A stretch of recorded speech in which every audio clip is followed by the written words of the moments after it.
አሁንም በሩሽን ዘግተሽ እያለቀሽ ነው?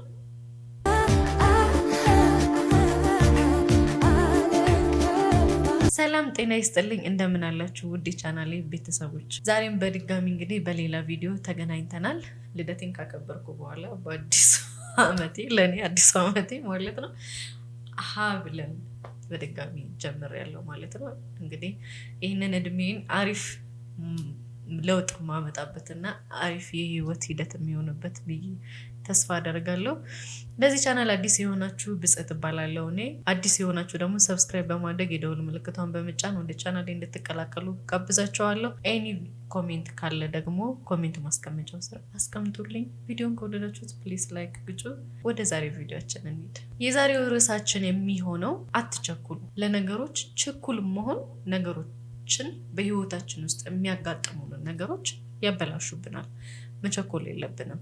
ይህንን በዝርዝር ፖይንት ሳስረዳችሁ በህይወት ሂደታችን ውስጥ የምናልፋቸው ሂደቶች አሉ አይደለም? መማር በምንፈልግበት ጊዜ ላይሳካልን ይችላል። በሩ ላይ ከፈትልን ይችላል። በቤተሰብ ሁኔታ ውስጥም ሆነን በኮሌጅ ደረጃዎችም ሆነን መማር በምንፈልግበት ጊዜ፣ እውቀትን ማግኘት በምንፈልግበት ጊዜ ላናገኝ እንችላለን። ተምረን ደግሞ ስራ ማግኘት በምንፈልግበት ጊዜ ስራ ላናገኝ እንችላለን። ሌላው ደግሞ ስራ አግኝተን በህይወታችን ውስጥ ለውጥ ኖሮ የሰው ልጅ ምኞት አያልቅምና ትዳር ደግሞ ልንፈልግ እንችላለን። እነዚህ በህይወታችን ውስጥ ያሉ መስፈርቶች ቢሆኑ ከምኞቱ ውጭ ያው እንመኛለን አንድ ነገር በህይወታችን ውስጥ ያሉት ቅደም ተከተሎች ናቸው አይደለም? ከዛ ስራ ካገኘን በኋላ ደግሞ በድጋሚ ትዳር እንፈልጋለን። ትዳር በምንፈልግበትም ጊዜ ደግሞ ላይሳካ ይችላል። ሌላው የመጨረሻው ደግሞ ትዳር ከተሳካ በኋላ ደግሞ ልጅ እንፈልጋለን። ካገባን በኋላ ልጅን በምንፈልግበት ጊዜ ላይሳካ ይችላል። ለድምፅ ጥራት ይቅርታ እየጠየኳችሁ፣ ሰሞኑን አንዳንድ ሽታዎች ያው አየሩ ሲቀያየር እንደማፈን ነገር አድርጎኛል። ሌላው የመጨረሻው ላይ ልጅ ስንፈልግ በምንፈልግበት ጊዜ ላይሳካ ይችላል። ማንኛውንም ነገር በህይወታችን ውስጥ ስንፈልግ የማይሳካበት ጊዜ ይኖራል። ግን ለዚህ ሁሉ ነገር መሳካት ግን መቸኮል የለብንም። የሰው ልጅ በተፈጥሮ ችኩል ነው። ችኩል ስንሆን ደግሞ ነገሮችን ልናበላሽ እንችላለን። ወይ በጣም ሊከፋን ይችላል፣ ወይ በር ዘግተን ማልቀስ ሊሆን ይችላል። ሌሎች ኔጌቲቭ ነገሮችም ልናስብ እንችላለን።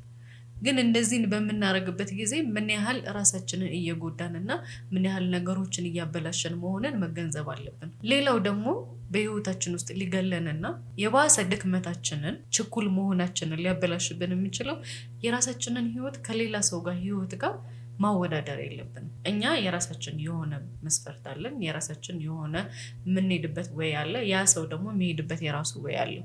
በነገራችን ላይ ያ ሰው ግን የሚሄድበት መንገድ ቢኖረውም ግን ጥንካሬ ስላለው መሆኑን እንዳትዘነጉ። ጥንካሬ ስላለው ነው ለውጥ ማምጣት የቻለው። ግን እነዚህን ማድረጋችን የባሰ ነገሮችን እንዲባባስ ያደርጋል እንጂ አይጠቅመንም። ሁላችንም በየራሳችን ህይወት እየተፍጨረጨረን ነገሮች እስከሚስተካከሉ መጣጣር አለብን። ያለ ነው በህይወት ውስጥ ካልተጣጣረ እንድንለወጥ እኛ የምናደርገው ነገር ከሌለ ለውጥ አይመጣም። የምንፈልገው ነገር ላይ መድረስ አንችልም። ለምን? በኔጌቲቭ ወይ ነገሮችን እያበላሸን ከሆነ፣ ችኩል ሆነን ነገሮችን እያበላሸን ከሆነ በህይወታችን ውስጥ ጭራሽ ነገሮችን እያባባሰን ነው እንጂ ነገሮች እንዲስተካከሉ እያደረግን አይደለም። እኛ በተጣጣርን ቁጥር ተራራው ጫፍ ላይ እየደረሰን ነው። እኛ ግን አልታወቀንም። በህይወታችን ውስጥ ችኩል በመሆናችን እና ነገሮች ላይ ትዕግስት ስለሌለን ነገሮችን እያበላሸን እንሄዳለን። እኛ በተጣጣርን ቁጥር የተራራው ጫፍ ላይ ደርሰን ችኩል መሆንና ትዕግስት ማጣት የለብንም። ምክንያቱም ነገሮች እየተሳኩ ባሉበት ሰዓት ላይ እኛ ትዕግስት ስናጣ ነገሮችን እናበላሻለን። ነገር ግን ትዕግስት ኖሮንና በህይወታችን ውስጥ ችኩል ካልሆንን ግን ማለት ነው በሩ እየተከፈተልን፣ እኛም በተጣጣረን ቁጥር አንድ በር እየተከፈተልን፣ አንድ ስቴፕ እየሄደን፣ ከዛ ሁለተኛው ስቴፕ እየሄደን፣ ከዛ ወደ ሶስተኛው ስቴፕ እየሄደን በሩ እየተከፈተልን ይሄዳል ማለት ነው። በሩ መከፈት ምን መሰላችሁ? በህይወታችን ውስጥ መሀል ላይ የሚያጋጥሙን ፈተናዎች አሉ። ያን ፈተናዎች ስናልፍ የአንዱን በር እየከፈትን ነው የምንሄደው። ቀጣይ ኔክስት ደግሞ በህይወታችን ውስጥ ምንም ፈተና ሳያጋጥመን መለወጥ አንችልም። የምንፈልገውንም ነገር ማግኘት አንችልም።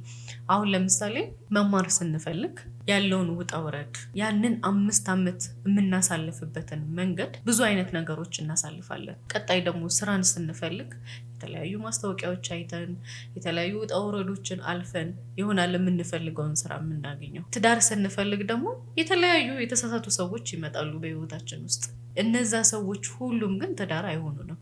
ለራሳችን የሚሆነን ሰው እስከምናገኝና ለራሳችን የምንመኘው ሰው እስከምናገኝ ድረስ እነዛን የተሳሳቱ ሰዎችን አልፈን ነው ወደ ትዳር የምንገባው። ስለዚህ ትዕግስት ሊኖረን ይገባል።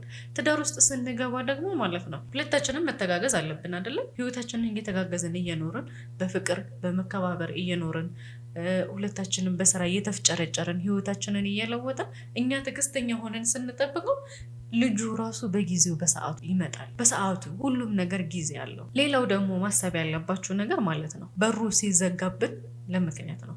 በነገራችን ላይ ፈጣሪ አይሳሳትም። የፈጠረን ፈጣሪ አይሳሳትም። በምክንያት ነው በሩ የተዘጋው። ለምን በሉ እኛ ያሰብንበት ጊዜ ጥሩ ጊዜ ላይሆን ይችላል።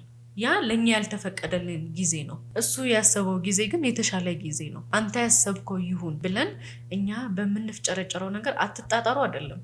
በምትጣጣሩት ነገር ነው ሊባረክላችሁ የሚችለው እንጂ እጃችንን አጣጥፈን ቁጭ ብለን የምንጠብቅ ከሆነ ምኑ ላይ ነው በረከትስ የሚጨምረው? ምኑ ላይ ነው ነገሮችስ የሚስተካከለው? እድሜያችን በጨመረ ቁጥር እጃችንን አጣጥፈን ቁጭ የምንል ከሆነ አሁንም ስቲል እንዳጣጠፈን ነው ተቀምጠን የምንቀረው ማለት ነው። ነገሮች ላይ በተጣጣረን ቁጥር ግን ማለት ነው ነገ የተሻለ ነገር እየሆነልን ይሄዳል። ነገሮች በተዘጉ ቁጥር ኦር ደግሞ በህይወታችን ውስጥ ፈተና ባጋጠመን ቁጥር ተስፋ አትቁረጡ። ያንን ፈተና እንዴት ነው ማለፍ ያለብኝ? መፍትሄዎች መፈለግ እንዴት ነው ማድረግ ያለብኝ? ይሄንን ላይክ አሁን ትዳር ላይ ሰው ስትመርጡ የሚሆናችሁን ሰው ነው አይደል መርጣችሁ የምትገቡበት።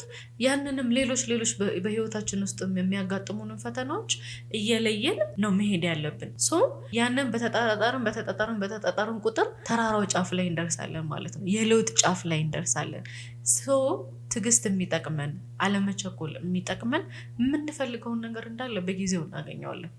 ፈጣሪ የሚሳሳት አምላክ አይደለም። የፈጠረን ፈጣሪ አይሳሳትም በህይወታችን ውስጥ።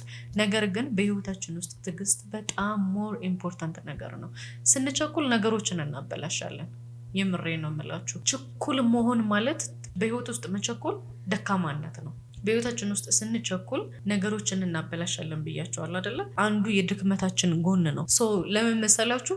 ትዕግስት ሳይኖረን በችኮላ ህይወትን የምናልፋት ከሆነ በአቋራጭ መንገድ ነው የፈለግናት ማለት ነው ህይወትን። እንደዚህ አይነት ህይወት ደግሞ መጨረሻ ላይ አጉል ነው የሚሆነው። ነገሮች ተበላሽተው ዝብርቅርቅ የሚሉብን ሰዓት አለ።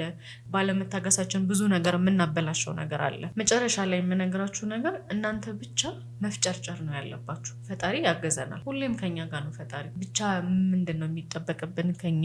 ተፍጨርጨረን በህይወታችን ውስጥ የተራራው ጫፍ ለመድረስ የለውጥ ጫፍ ለመድረስ የምንፈልገውን ነገር ለማግኘት ለመድረስ ማድረግ ያለብን ነገር ምንድን ነው? በትዕግስት ጠብቀን ችኩል ሳንሆን ጠብቀን በህይወታችን ውስጥ ማድረግ ያለብን ነገር ደፋር ሆኑ። ደፋር ከሆናችሁ የማታልፉት የማትወጡት የማትወርዱት በህይወታችሁ ውስጥ የሚያጋጥማችሁን ፈተና የለም። ደፋር ከሆናችሁ ትለወጣላችሁ። ፈሪ ከሆናችሁስ እዛው ተከታችሁ ጭንቀታችሁን እያሰባችሁ እያለቀሳችሁ ተስፋ እየቆረጣችሁ ህይወታችሁን እየጨረሳችሁ ትሄዳላችሁ። ምንም ነገር በህይወታችሁ ውስጥ ሳታሳኩ ህይወታችሁ ያልፋል ማለት ነው። ደፋር መሆን በህይወታችሁ ውስጥ በጣም ጠቃሚ ነገር ነው። ነገር ሁሉ በሂደት እየተሳካ ይሄዳል። ደፋር በሆነን ቁጥር ማለት ነገር ሁሉ በህይወታችን ውስጥ እየተሳካ ይሄዳል። አለሳካ ካላችሁ ደግሞ በእምነት ጸንታችሁ ጠብቁ። እናንተ ማድረግ ያለባችሁን ነገር ከእናንተ የሚጠበቀውን ነገር እያደረጋችሁ በእምነት ጸንታችሁ ብቻ መጠበቅ ደግሞ መሳካቱም አይቀርም። ሌላው ደግሞ በህይወታችን ውስጥ ፈተና ሲያጋጥመን ጥሩ ነው፣ ያጠነክረናል። በህይወታችን ውስጥ ፈተና ካላጋጠመን እኮ የህይወት ጣዕሟ ራሱ ትርጉሟ ራሱ አይታወቀንም። ነገ በምን አይነት ውጣ ውረድ ውስጥ ነው ብጽዕት ያለፈችው? በምን አይነት ህይወት ውጣ ውረድ ውስጥ ነው ነገ ለውጥን ያመጣችሁ እዚህ ደረጃ ያመጣችሁ ሲባል እንደዚህ ፈተና አይታ ነው፣ እንደዚህ የህይወት ውጣ ውረድ አይታ ነው። ይሄንን ህይወት ውጣ ውረድ ሁሉ አልፋ በትዕግስት ያለ ችኮላ አልፋ እዚህ ደረጃ ደርሳለች። በህይወታችን ውስጥ የሚያጋጥመን ፈተና ጠንካራ እንድንሆንና ደፋር እንድንሆን ያደርገናል። ምንም ነገር ይምጣ፣ የፈለገ ሪስክ ይምጣ፣ ደፋር ሆናችሁ ጠንካራ ሆናችሁ ያንን ፈተና ተፍጨርጭራችሁ ማለፍ መቻል አለባችሁ። ኤንዴን በህይወታችን ውስጥ የሆነ ስኬት ደረጃ እና የምንፈልገውን ነገር ለማግኘት በጣርን ቁጥር በተፍጨረጨርን ቁጥር መጨረሻ ላይ ምን ይሆናል መሰላችሁ? ይጨንቀናል። የሆነ ስትረስፉል እንሆናለን። ነገሮች ይደራረባሉ፣ ፈተናዎች ይደራረባሉ። ደግሞ ይህ ፈተና መጣ ማለት ሳይሆን ደፋር ሆናችሁ ማለፍ መቻል አለባችሁ። ህይወት ሊሳካና ከፈተናው ውጪ ልንሆን ስንፈልግ በህይወታችን ውስጥ በነገራችን ላይ አልጋ ባልጋ የሚሆንበት ነገር የለም።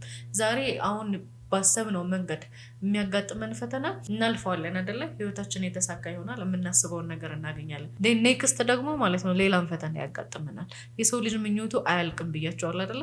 ነገር ግን በህይወታችን ውስጥ ፈተናዎች እያጋጠሙን ቢሄዱም ልክ የምንፈልገው ነገር ሊሳካ ሲል ብዙ የሚያስጨንቁን ነገሮች ይኖራሉ። ብዙ አይነት ፈተናዎች ያጋጥሙናል። እናንተ ደግሞ ምንድነው ማድረግ ያለባችሁ? ተስፋ ባለመቁረጥ ነገሮችን ማለፍ መቻል አለባችሁ ውዶችዬ። እንግዲህ ችኩል መሆን ምንም እንደማይጠቅም በዝርዝር አስረድቻቸዋለሁ። ለዛሬ ይሄን ያህል ካስረዳኋችሁ ይበቃል። ብዙም እንዳላንዛዛባችሁ። ምክር የጣፈጠችና ያማረች ቆንጆ ሆነ አጠር ስትል ደስ ትላለች። በህይወታችሁ ውስጥ ለውጥ እንደምታመጡ ተስፋ አደርጋለሁ። ትዕግስት ጥሩ ነው። ትዕግስት ሂደቱ መራራ ቢሆንም መጨረሻው ማር ነው፣ ይጣፍጣል። እናንተም ህይወታችሁ ማር እንዲሆን ችኩል አትሁኑ። ደስተኛ ሆናችሁ ነገሮችን በማለፍ ፈተናዎችን በማለፍ ህይወታችሁን መቀየር ትችላላችሁ። በሌላ ቪዲዮ እስከምንገናኝ ሰብስክራይብ ማድረጋችሁን አትርሱ። አዳዲሶች ነባሮች ደግሞ ላይክ ማድረጋችሁ ለሌሎች ሼር ማድረጋችሁን አትርሱ። ኤኒ ኮሜንት ካለ ኮሜንት ማስቀመጫው ስራ አስቀምጡልኝ። ኤኒ ጥያቄ ካለ ደግሞ ጠይቁኝ። ደስተኛ ነኝ እኔ ለመመለስ። አይም ሃፒ ኦልዌይስ ጥያቄያችሁን ለመመለስ ደስተኛ ነኝ። በሌላ ቪዲዮ እስከምንገናኝ መልካም ቆይታ ይሆንላችሁ። ቻው፣ እወዳችኋለሁ።